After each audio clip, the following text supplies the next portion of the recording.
Hey y'all, Sam here. Welcome to my library, and I have something I want to talk to you guys about, and it's specific to writers and horror and supernatural lovers, so let's talk about it.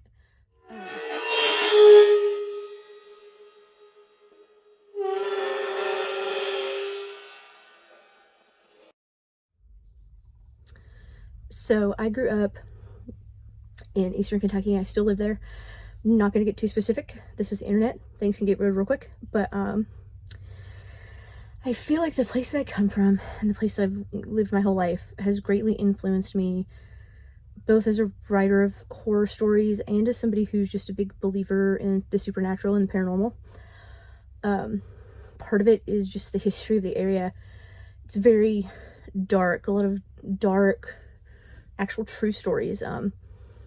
We learned in school about a young woman who was murdered by her uncle not too far from here because he got her pregnant, and then he killed her and told this big story and covered it up. There was actually a kid that lived about a mile and a half away from where I live, and this would have been back probably in the 50s, 60s. He was murdered by his mother and his stepfather. Again, they tried to cover up the crime. It got found out, of course. It didn't work out for them, but those kind of stories, like, they were never shied away from. We learned about them in school. You know, from my own family, from my grandparents, I heard lots of ghost stories. Once I had a great grandparent who supposedly encountered this witch, and she made her angry, and the witch got back at her. You know, my grandmother and her sister were walking home one night. This white misty thing followed them. When they got to the gate of the house, it spread itself out. What was it? I don't know. Do I believe her? Or did I believe her? She's passed away. Yeah. I've had my own instances in my life where I've had paranormal experiences, but that aside, it was very influenced by where I grew up and how I grew up. My mother's not a believer. My father is. You know, I heard both sides of it, and I chose to believe. As a writer and a lover and interested in these kind of macabre things, yeah, that influenced me a lot. I have notebooks from my childhood where I was writing Halloween stories about ghosts and witches and goblins and vampires and whatnot.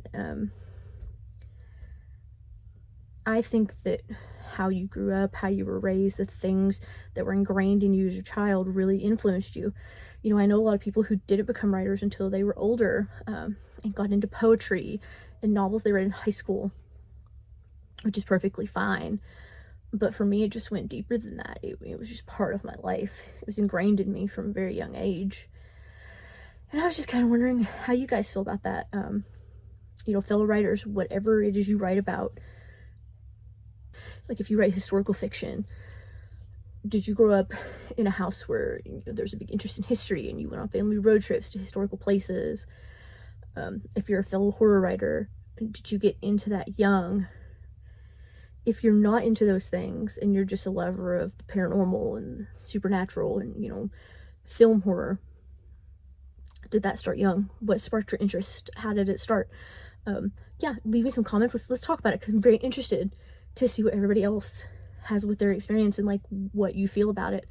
So yeah, I would love to hear about it. So leave some comments, like and subscribe if you're so inclined. But yeah, for me, it started when I was a kid. I grew up with those stories my whole life, and there were other stories, and of course folklore, the folklore of the area.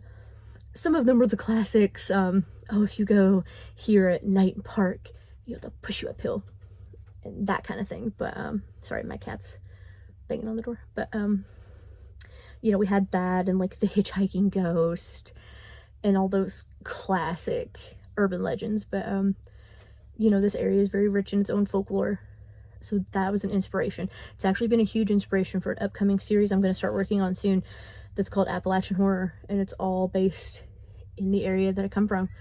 So let me know what you think, and I'll see you guys later. Bye.